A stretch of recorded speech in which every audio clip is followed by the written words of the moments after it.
How's it going? John Kraus here. Hope you're doing well.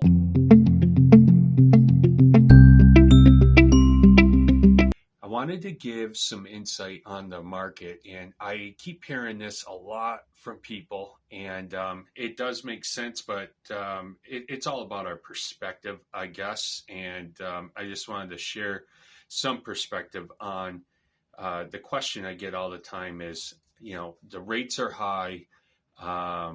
Or my house, I can't,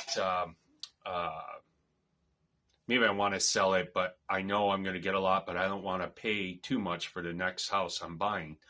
So it's kind of a cliche there, right? When you really think about that. Here's the thing. If your house, you need to downsize and maybe it's just the kids have left the nest, or maybe you need one level living now and you're in a 2 or 3 story place. Those needs are kind of crucial to, selling and rebuying for necessity reasons. Why would you heat and keep up a 3,000 square foot house if there's only, let's say, a couple living there and your 2 or 3 kids are now gone? So downsizing makes sense overall in the bigger perspective. So getting to the question of, I don't want to sell now because I don't want to pay these prices to get back into it. Remember, you're going to sell at a higher price. Yes, you will buy back into the same market at a higher price. It's kind of a wash when you look at it that way, right? You could actually make out better. So if you are downsizing your house and you sell in this market, and again, the market, by me saying that, it's changing rapidly all the time. And that's all over the U.S., but local where I am in Maine, it's been pretty consistent still. Yes, it's slowed down, but our prices haven't really dropped and there's still a lot of buyer demand.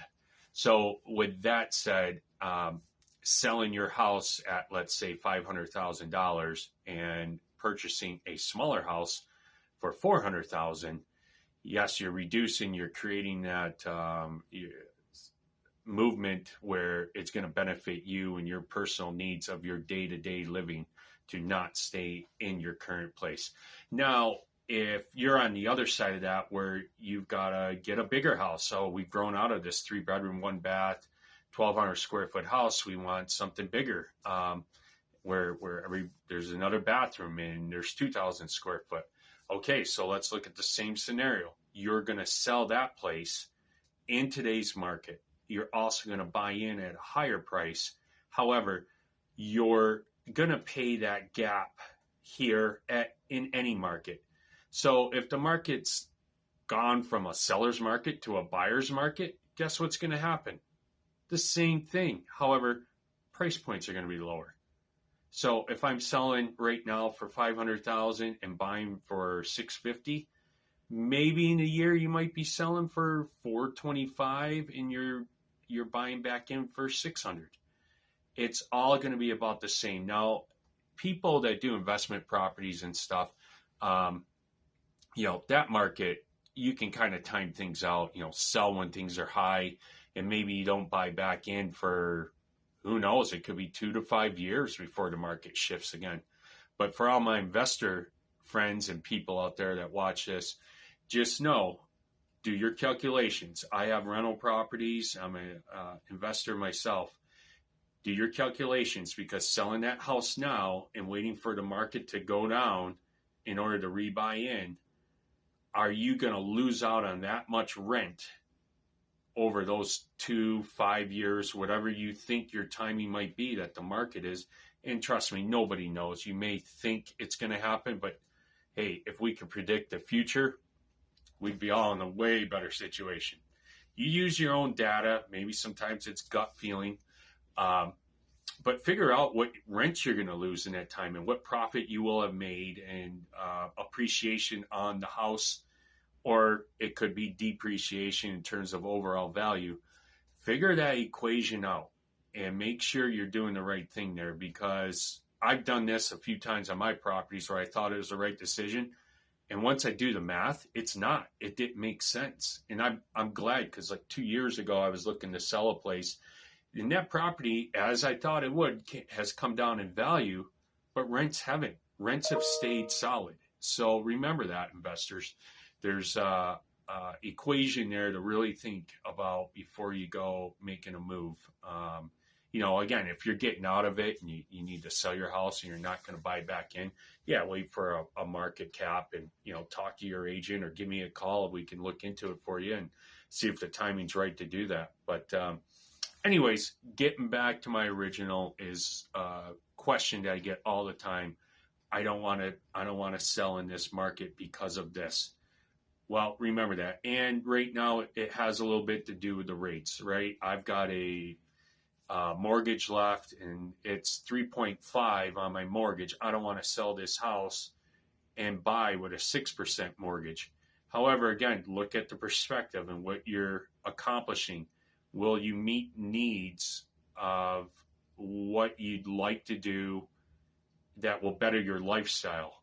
And maybe it's something you've been contemplating, but an interest rate difference of 2 to 4% perhaps is holding you back. Again, do the math.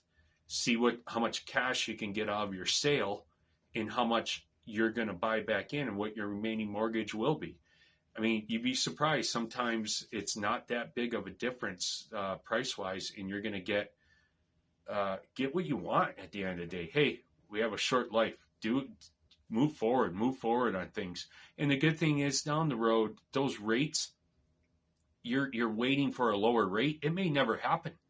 It may stay at 6% now. I'm saying 6 right now, but that's roughly where we are in a lot of markets. It may stay there for another 3 to 4 years. So are you going to hold back on all your wishes and dreams to possibly wait? Good thing is, if you do go and do the project and get that rate and the rates do come down, guess what? You can refinance and you've already accomplished what you have.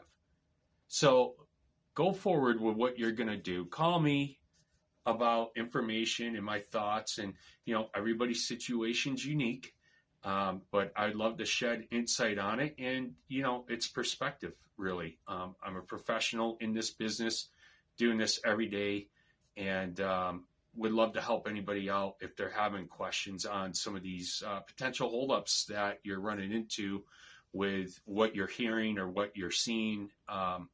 And again, depending on your market, we're not all the same.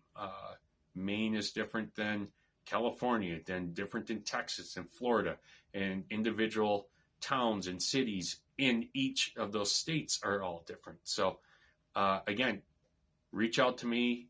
If I'm not in your immediate market, I can get you in touch with somebody that is. All right. Have a great day. Thanks for listening, and look forward to helping you down the road. We appreciate you watching our channel. Please subscribe to keep informed about new videos, listings, and what's happening in Southern Maine.